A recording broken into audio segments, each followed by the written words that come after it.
memberi air sejuk secangkir saja.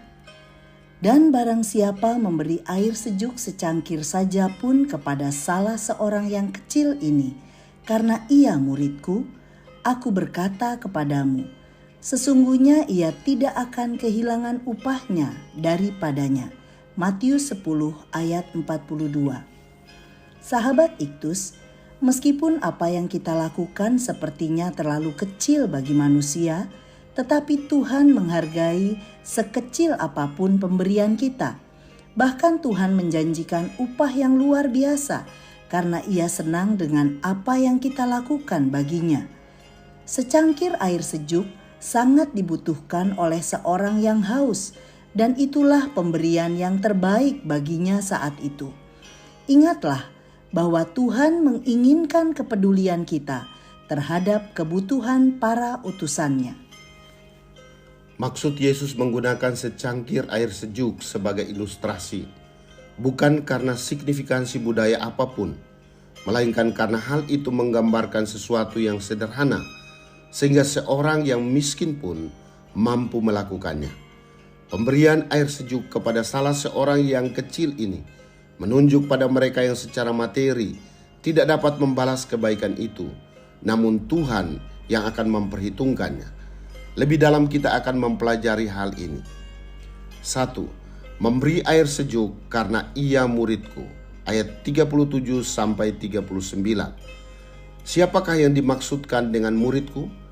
Dialah seorang murid sejati yang memiliki iman di dalam Kristus, yaitu pribadi yang telah mengambil keputusan meninggalkan segala sesuatu untuk mengikut Kristus, rela memikul salib dan sedia kehilangan nyawanya bagi Kristus. Merekalah para utusan Tuhan yang bekerja sepenuhnya bagi Tuhan. 2. Memberi air sejuk menyambut aku. Ayat 40. Di dunia kuno, identitas terikat pada keluarga dan komunitas.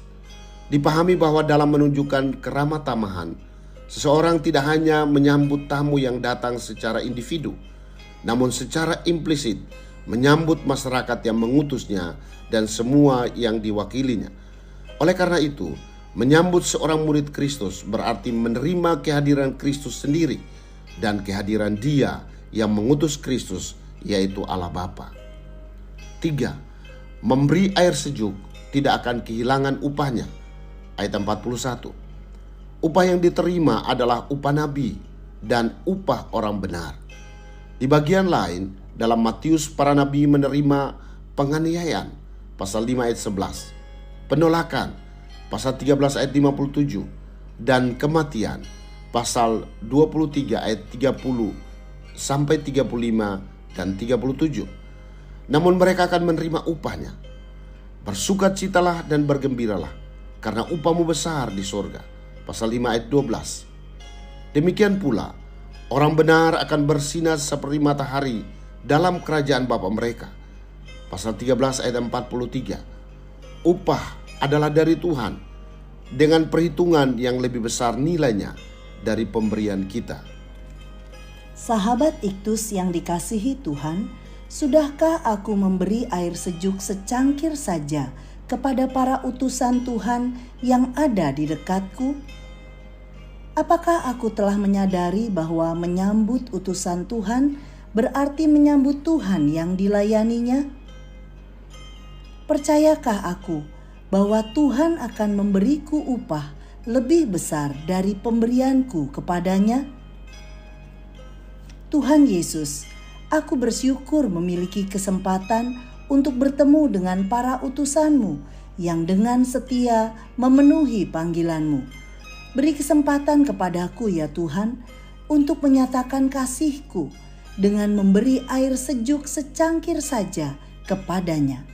Aku mau melakukannya seperti untuk-Mu Tuhan, karena itulah yang menyenangkan hati-Mu. Aku percaya bahwa Engkau akan menyediakan upah yang besar untukku. Amin. Semakin kita memberi kepada Allah, semakin banyak kita akan menerima darinya. Karena Allah tidak akan pernah membiarkan kita mengalahkannya dalam hal memberi.